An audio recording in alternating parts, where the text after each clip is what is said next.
Bonjour à toutes et à tous, je m'appelle Louis Cottaz et nous allons aborder ensemble le sujet de la transition énergétique et de son artifice manichéen. Alors pour introduire le sujet, on peut prendre en exemple l'année 2019 qui a été, je le pense, une année décisive dans la prise de conscience collective des enjeux environnementaux et climatiques actuels. La prise de conscience collective climatique et environnementale a pris un nouvel élan dynamique, présent dans les sphères étudiantes, mais également dans des sphères plus professionnelles et politiques, avec notamment la mise en place de projets européens. Dans ces projets se trouve par exemple le Green Deal, qui a pour objectif d'accompagner les pays européens dans la transition écologique et qui pour cela met sur la table plus de 1000 milliards d'euros jusqu'à 2050, avec donc plus de 25% de son budget. En effet, l'Union européenne veut mettre en place au sein des pays européens un nouveau guide de conduite. Communiquant en effet sur une transition énergétique zéro émission, avec pour but le remplacement des énergies fossiles par des énergies vertes, le discours européen est catégorique. Les énergies vertes, renouvelables, apporteront un monde plus propre. Cependant, une idée plus contrastée commence à émerger. En figure de proue de ce mouvement se trouve probablement Guillaume Pitron, journaliste spécialiste de la géopolitique des matières premières. C'est en effet en découvrant son parcours, ses récits et son discours que je me suis penché sur cette question de la transition énergétique et des ressources nécessaires à sa juste application. La transition énergétique s'inscrit dans une fresque plus large qu'est la transition écologique. Cette transition écologique a pour but de révolutionner nos habitudes de consommation, de production et de vie commune selon un nouvel axe social et économique.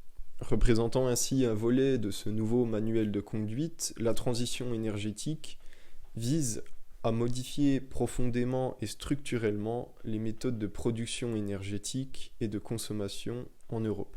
Cette direction entamée par l'Union européenne est évidente. Pour exemple, le 11 décembre 2019 se signait le Green Deal, accord européen pour l'accompagnement de la transition écologique. Ce Green Deal déboucha le 10 mars 2020 sur la stratégie industrielle européenne. Toutefois, et c'est par là que je voulais parler de manichéisme, cette transition n'est pas si simple. Ces énergies vertes ne sont pas si propres qu'on ne le pense. Comme le disent les Anglais, there is no free meal, il n'y a pas de repas gratuit et tout ce qu'on mange, on doit le payer.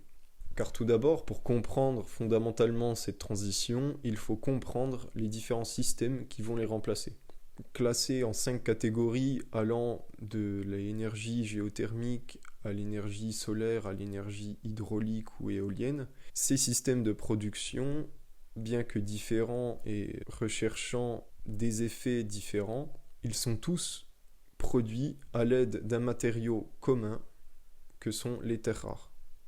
Ces terres rares sont plus présents dans notre quotidien qu'on ne le pense. Ces terres rares, bien que très souvent méconnues, sont présents dans nos écrans d'ordinateur, dans nos batteries de smartphone, dans nos puces de smartphone et dans tout système informatique. Et ce qu'il faut également comprendre dans cette transition énergétique, c'est qu'elle ne fonctionne pas seule. En effet, ce que l'on appelle l'efficacité énergétique définit l'association d'une part des énergies renouvelables, des systèmes d'énergie renouvelables, et de l'autre part des systèmes informatiques qui servent à rendre plus efficients et plus performants ces systèmes énergétiques. Ce pourquoi les terres rares font débat, c'est que tout d'abord, c'est parce qu'ils sont désastreux pour l'environnement. Guillaume Pitron parle lors de son interview pour le think tank indépendant Thinkerview de collines coupées en deux.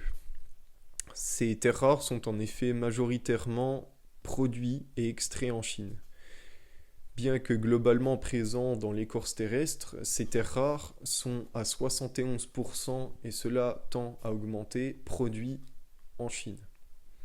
Le problème avec la Chine, c'est que ces terres rares se sont vendues pendant de nombreuses années à des prix défiant toute concurrence, permettant à la Chine de garder un monopole sur ces terres rares.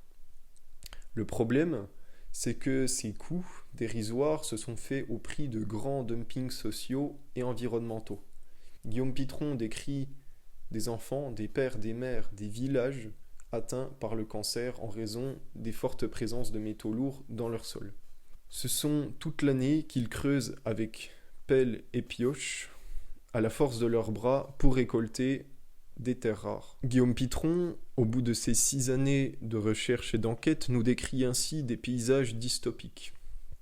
Des lacs d'acide, des villages du cancer, des collines coupées en deux, et nous présente des processus d'extraction qui ne sont pas non seulement aux normes environnementales, mais qui ne sont pas non plus aux normes sociales. Pour vous donner un exemple, le vanadium, l'un de ces terres rares, nécessite l'extraction de 19 tonnes de terre pour 1 kg de vanadium. Autre exemple, pour 1 kg de lutécium, ce sont 1200 tonnes de roches qui doivent être prélevées et traitées. Vous l'aurez compris, les systèmes énergétiques dits propres et les systèmes informatiques concourants sont construits à l'aide de matériaux qui, eux, ne le sont pas. En effet, se trouve donc ici l'un des premiers points déconstruisant cette idée manichéenne de la transition énergétique. Non seulement ces énergies ne sont pas propres, mais elles délocalisent le problème en passant d'une pollution de l'air avec des émissions à une pollution des sols délocalisée en Chine. Durant la première partie de cette vidéo, je vous ai présenté le contexte général de la transition énergétique et des rôles des terres rares dans cette construction européenne et mondiale des systèmes à énergie renouvelable. Mon but principal dans cette première partie était de commencer à déconstruire avec vous ce discours manichéen qui tend à placer les énergies renouvelables comme des énergies uniquement positives et qui ne seraient porteuses d'aucun défaut. Pour écrire cet article, j'ai notamment pris contact avec M. Maxence Cordier, responsable des affaires publiques européennes au CEA, et M. Raphaël Danino-Perrault, doctorant au BRGM. J'ai pris contact avec eux pour notamment m'aiguiller dans mes recherches sur les enjeux de cette transition énergétique. Elle me paraissait en effet au début assez primaire, avec une simple délocalisation de la pollution et donc d'une hypocrisie profonde de la transition énergétique. Cependant, avec leur aide et leur concours, j'ai pu creuser et pousser la réflexion un peu plus loin en voyant et découvrant des enjeux beaucoup plus géopolitiques que géologiques ou environnementaux. Mon idée première était d'importer les mines de terres rares en Europe. L'hypothèse était initialement évidente, comme le respect des normes environnementales et sociales serait le point fort de cette importation.